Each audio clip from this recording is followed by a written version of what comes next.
Hello friends, welcome to our channel. మనస్సు ఆనందంగా ఉంటే తనువు ఆరోగ్యంగా ఉంటుంది. నీవు బ్రతికుండేది కేవలం ఈ రోజు మాత్రమే అన్నట్లు నీ కర్తవ్యాన్ని నిర్వహించు. ఫలితాన్ని మాత్రం భగవంతునికి వదిలివేయి. అప్పుడు ప్రపంచంలోని ఏ బాధ మీ దరికి చేరదు.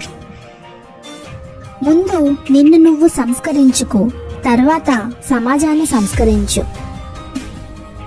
మనిషి తన నిశ్చల మనస్సుతోటి, పూర్తి నమ్మకంతోటి ప్రయత్నం చేయకుంటే అనుకున్నది సాధించలేరు. మనిషికి నిజమైన ఆనందం లభించేది కేవలం వారి ఆలోచనతోనే. వాళ్ళేమనుకుంటారో వీళ్ళేమనుకుంటారో అనుకుంటూ పోతే సగం జీవితం అయిపోతుంది. అసలు నువ్వేమనుకుంటున్నావో అది నువ్వు మొదలుపెట్టు. కనీసం ఏదో ఒకటన్నా అవుతుంది. అందరితో కలిసి చెడు దారిలో వెళ్లే బదులు ఒంటరిగా మంచి దారిలో వెళ్లడం మేలు. నీ గమ్యం చేరే దారిలో ఈర్ష్యపడే కళ్ళుంటాయి, ఎత్తి చూపే వేళ్లుంటాయి, వ్యంగ్యంగా మాట్లాడే నోళ్లుంటాయి. బెదిరావో నీ గమ్యం చేరలేవు. సాగిపో నిరంతరంగా. పరిస్థితులు ఎప్పుడూ స్థిరం కాదు, కష్టం ఎప్పుడూ వృధా పోదు.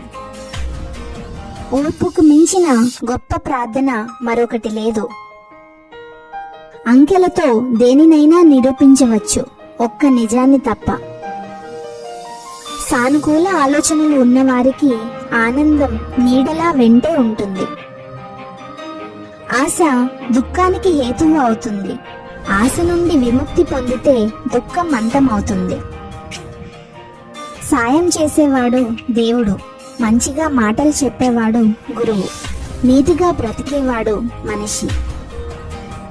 ద్వేషాన్ని దూరం చేయగలిగేది ప్రేమే తప్ప ద్వేషం కాదు.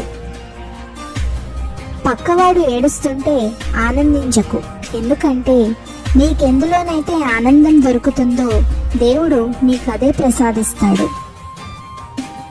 తనకు ఇష్టమైన పనిని ఎవరైనా బాగానే చేస్తారు. వివేకవంతులు మాత్రమే తాము చేసే పనిని ఇష్టంగా మార్చుకుంటారు. మానవుడు ద్వేషంతో ధనవంతుడు కాలేడు, కోపంతో గుణవంతుడు కాలేడు, కానీ మంచితనంతో మాత్రం మాధవుడు కాగలడు. నాకు ఏమీ తెలీదు అనుకునేవాడు అమాయకుడు, నాకు అన్నీ తెలుసు అనుకునేవాడు మూర్ఖుడు, నేను తెలుసుకోవాల్సినవి ఇంకా చాలా ఉన్నాయి అనుకునేవాడు నిత్య విద్యార్థి, తెలుసుకున్న వాటిలో సత్యాసత్యాలు గ్రహించేవాడు మేధావి.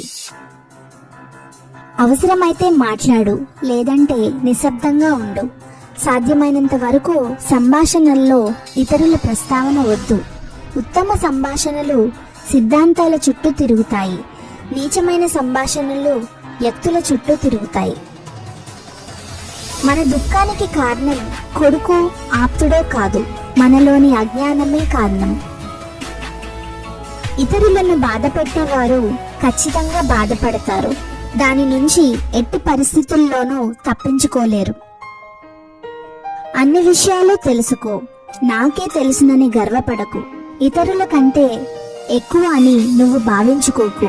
నిన్ను నీవు ఇతరులతో పోల్చకు. సంపదలన్నిటిలోనూ ఆధ్యాత్మిక సంపదే ఉన్నతమైనది. దాన్ని కాంక్షించేవాడు కామం, క్రోధం, లోభం, మోహం, అసూయ, ద్వేషం అను అసుర గుణాలకు దూరంగా ఉండాలి. లేని గొప్పతనాన్ని ప్రదర్శిస్తే నీలో ఉన్న నిజమైన గొప్పతనం మరుగున పడుతుంది. ధ్యానాన్ని ఒక పనిగా చేయకు, ప్రతి పనిని ఒక ధ్యానంగా చేయి. Thank you for watching. Please subscribe to our channel.